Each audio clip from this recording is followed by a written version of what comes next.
good evening friends. So today again I'm back with one more interesting comparison, which is between KTM 390 Adventure and BMW GS 310. I know a lot of people have already done comparison, so I will limit my talk only covering with respect to both machines handling and the capabilities.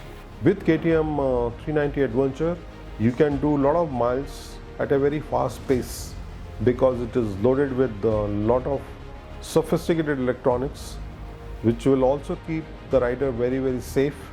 KTM launched Adventure 390 in Goa in the month of December 2019. With the philosophy of ready to race, KTM has won over 300 world championships spanning over 66 years, and they have been making purpose-built machine for adventure travel. So KTM 390 Adventure has been basically designed as a lightweight, advanced adventure tourer for all type of off-road conditions, including gravel, slush, water crossing or sand. Till few years back, for adventure touring there was only one motorcycle, and that was Royal Enfield Himalayan, which certainly did a great job. That is really a purpose-built motorcycle, and as the name suggests, Himalayan, it was certainly designed to go to Himalayas, and that motorcycle has done wonderfully well for the purpose for which it was built. No doubt that machine was launched almost around 3 to 4 years back. After that came GS 310, was certainly much better as compared to Himalayan in terms of handling and performance. Mr. Nakul Malik is the first owner of GS 310 when it was launched in New Delhi, and he has been riding this machine I think probably for over 1.5 years now. He is also a very active off-road rider.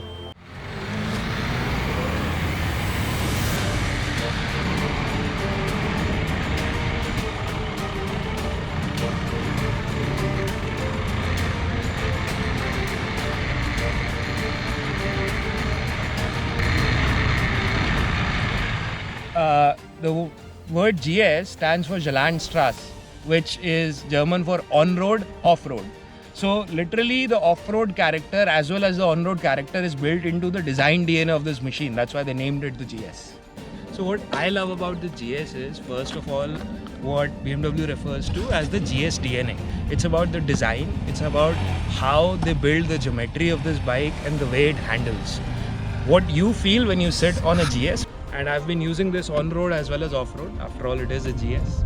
Yeah. So in every situation, whether it's sand, whether it's ruts, whether it's big off-road, or whether it's tarmac, the suspension, I've never felt a lack of suspension. I've never bottomed it out. I have never topped it out even in a jump. It works really well and gives you a comfortable ride no matter what you do. When it comes for off-roading, at very many places there is a requirement to stand on foot pegs. So if you look at the design of these two motorcycles, you will find that on GS 310, the foot pegs are parallel to the ground, whereas on KTM 390, the foot pegs are slightly bent forward. So when a rider is seated, you have a very comfortable seating on KTM 390 when you are touring. But moment you come to off-road and when you are required to stand, certainly the posture doesn't become absolutely correct, which is required for off-road. Especially when you are going on some kind of terrain where the section is quite tricky. When you are climbing uphill, there are very many places where you have to literally stand properly. So if you do not stand properly and if you are struggling to stand, at that point of time your riding certainly gets really disturbed. No doubt this particular bike has been especially fitted with 2-inch handlebar risers, which are helping the rider to stand properly on the motorcycle. So although this has less displacement than the 1250 or the 1200 GS, it retains the same DNA, and the DNA, when BMW talks about it for the GS, is not merely marketing talk, it's a design philosophy, and that design philosophy extends to the rider position, the geometry of the bike, and what an intangible thing called the feel that you get when you ride this.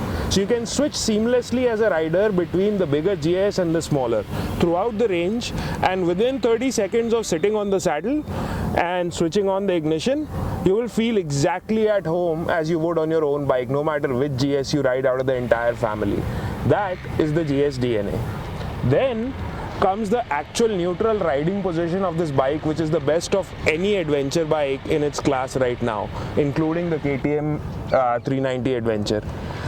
This doesn't tire you out, whether you're riding for 10 minutes or 10 hours at a stretch. This is 313cc engine, but engine has been designed in such a fashion that you get a lot of good low-end torque, which is required for adventure touring and also for off-roading. On this particular machine, you will find that you are quite comfortable right from mid-range to, let's say, up to 80 kilometers per hour. It is quite a punchy machine. It is. No doubt, when you go on the highways and all, when you're crossing around 120 or 130 kilometers per hour, this engine will struggle because this is not really designed for that kind of touring.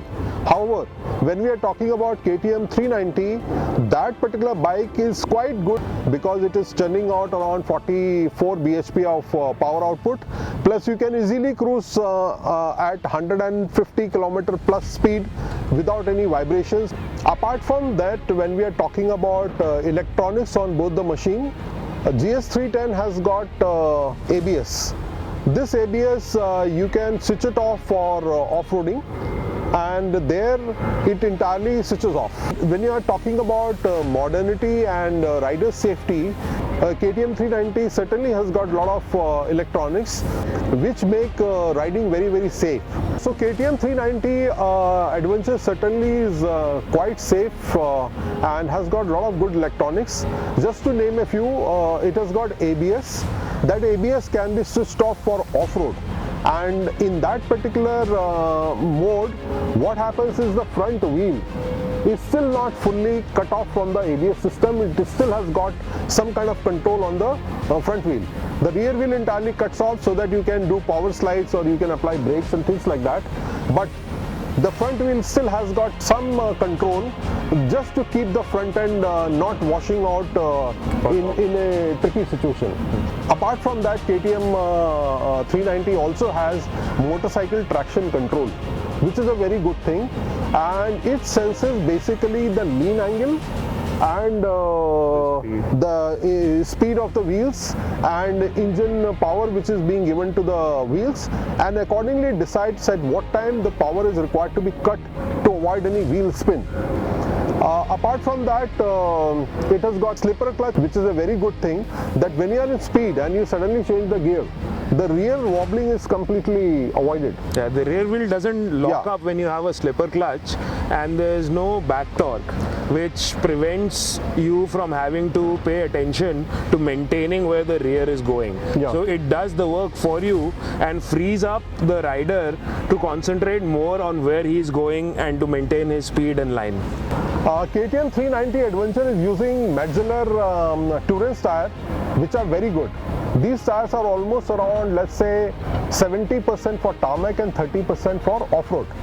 But with slightly reduced pressure when the dirt is dry, when you are going off-road, when there is no slush, there is no water, these tires can do wonderfully well.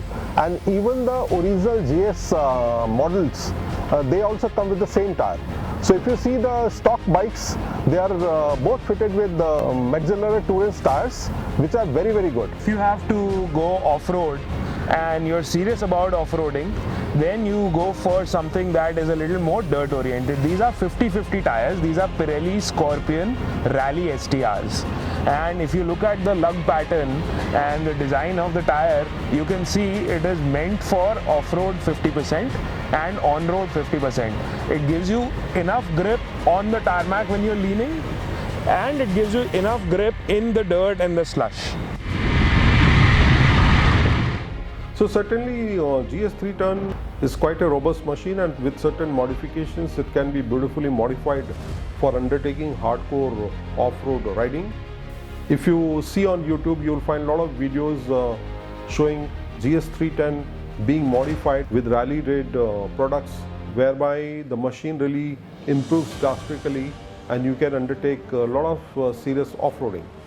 But if you talk about overall package, certainly KTM 390 Adventure has gone way beyond in every aspect, be it the road handling, be it off-road riding, be it rider's safety, be it the style or design of the motorcycle. I think KTM has done a fantastic job. A lot of people had been talking adversely about, especially for off-roading, and people said that motorcycle does not give you enough of punch, especially at lower RPM. Initially, I too had that kind of feeling, but very recently when I rode in Aravali on one of the dirt trail, I found absolutely no problem, and the engine didn't stall. Means wherever I opened throttle, the bike just went, and the suspension did not actually bottom out at any place.